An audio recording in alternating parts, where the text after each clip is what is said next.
Muy buen día, que Dios me lo bendiga. Vamos a abrir nuestra Biblia en 2 Corintios 12, versículos 14 y 15.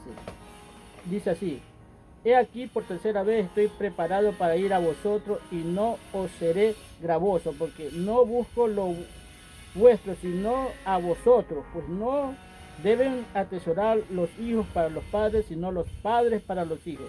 Y yo con mayor placer gastaré lo mío, aún yo mismo me gastaré de todo por amor de vuestras almas, aunque amando más sea amado menos.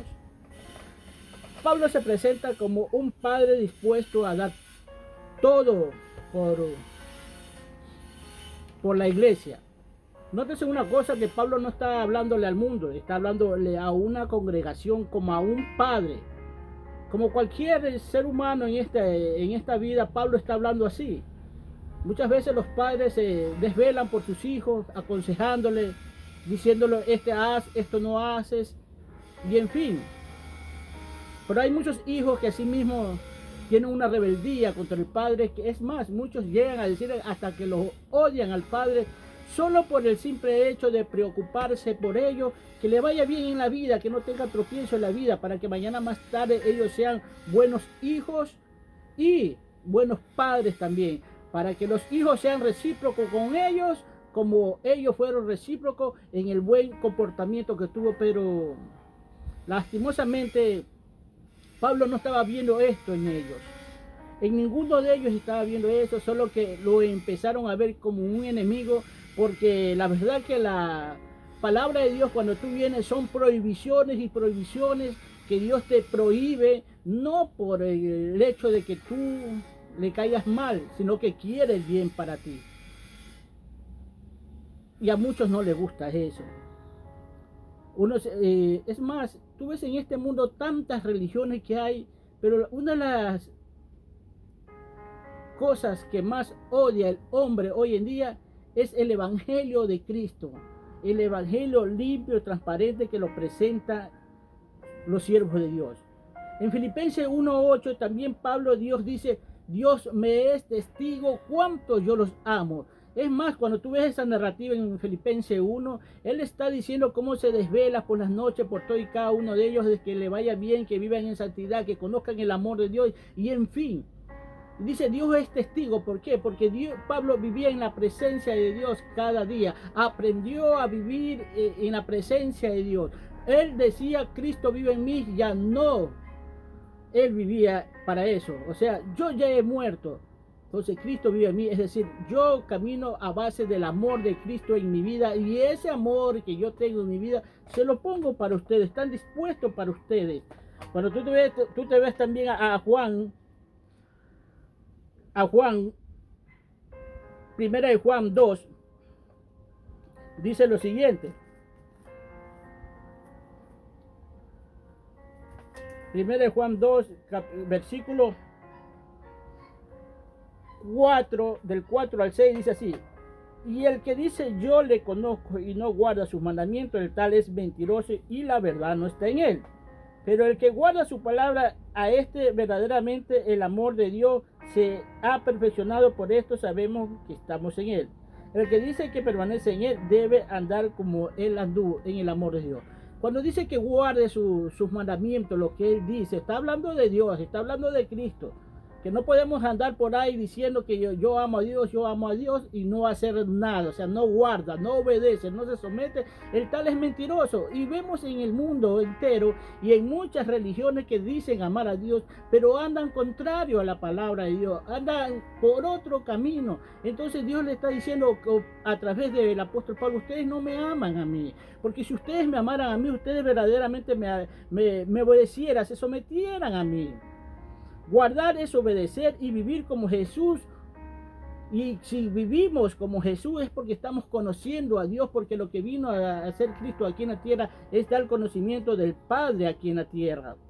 En el versículo 15 también dice también lo siguiente. Pablo dice: no améis al mundo ni las cosas que están en el mundo. Si alguno ama al mundo, el amor del Padre no está en él. ¿Y qué es amar al mundo? Es hacer todas las cosas, porque así como dice que si tú amas a Dios y no lo obedeces, entonces el amor mío no está. Pero si tú amas al mundo, es porque estás demostrando que caminas conforme al mundo, haces lo que el mundo está haciendo. Entonces, ¿qué estás haciendo tú? Amando al mundo. Y si dice la palabra de Dios en Santiago, dice que si uno ama al mundo, te haces enemigo de Dios. Vivimos como enemigos de Dios, porque es tiniebla y luz y no pueden andar los dos de la mano. La palabra de Dios nos prohíbe rotundamente que nosotros andemos con el mundo. Si andamos con el mundo, si amamos al mundo, el amor de Dios difícilmente se va a desarrollar en nosotros. Dios no acepta eso. En el capítulo 3, el versículo 11 dice así: porque este es el mensaje que habéis oído desde el principio, que nos amemos unos a otros. Bueno, el gran mandamiento cuando Cristo Jesús viene aquí da a entender que los mandamientos de Dios, que lo que ordena Dios, que la ley de Dios se reflejan en dos, que dice: amarás a tu Dios con toda tu fuerza, con toda tu alma, con todo tu ser, y a tu prójimo como a ti mismo. Esto encierra ya todo el amor de Dios, toda la ley de Dios. Entonces, Dios dice a través de Cristo que nos amemos unos a otros, pero cuando hay contienda, hay diferencia entre nosotros, difícilmente puede haber amor en nosotros. La palabra de Dios dice: ¿cómo puedes decir que amas a tu hermano si viéndolo te porta mal? ¿Cómo vas a amar a Dios a cual no lo ves? Entonces, para nosotros reflejar el amor de Dios aquí en la tierra, tenemos que empezar a amar al prójimo, a la gente que está a nuestro alrededor. Y el prójimo no es exactamente solamente los hermanos, la congregación, la fraternidad que vivimos nosotros como congregación. El prójimo es aquella persona que uno se acerca cuando tiene necesidades, cuando necesita algo de nosotros. Ese es nuestro prójimo. La palabra nos enseña eso. El versículo 18 también de aquí dice, de Juan 3, 1 Juan 3, dice así: hijito mío, no améis de palabra ni de lengua, sino de hecho y en verdad.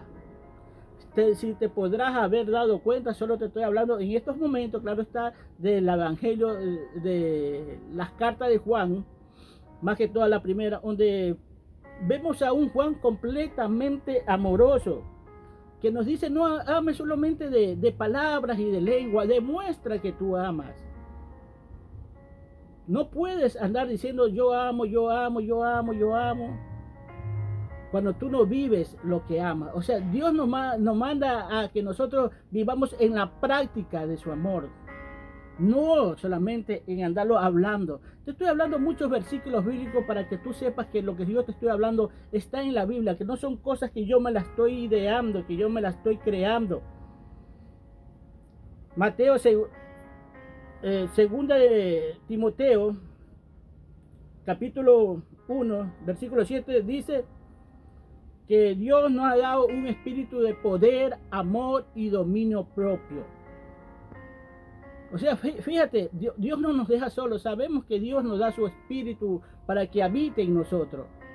Y dice que ese espíritu es de poder, del poder que puede mostrar Dios, del amor que puede demostrar Dios y el dominio propio que nos da. El poder en el alma, el amor propio que tenemos que tener en el alma, porque es la que se va a perder. Y el amor que nosotros tenemos que ejercer en esta vida. Es decir, aquí te está hablando del cuerpo, del alma y el espíritu que tiene que vivir en comunión con Dios aquí en la tierra. Amén. Bueno, y en fin, nos vamos a saltar a un versículo bíblico que es Apocalipsis 3:19. En Apocalipsis 3:19 dice el Señor lo siguiente: yo te reprendo y castigo a todos los que amo. Sé pues celoso y arrepiéntete. Hoy en día el Señor está diciendo a través de su palabra que te ama. Esta es una iglesia del Apocalipsis, la Odisea, completamente desobediente a las palabras de Dios, donde Dios dice que se arrepienta. Ya no estaba Dios ahí, ellos se creían los mejores de todo, pero Dios dice: tú eres un miserable. Tú lees la Odisea y mira lo que piensa en la Odisea, una iglesia donde ya está Cristo. Por eso dice: aquí estoy y llamo, aquel que abre la puerta, entraré a él, cenaré con él y él conmigo. Dios está llamando al arrepentimiento. Cristo te ama y yo también.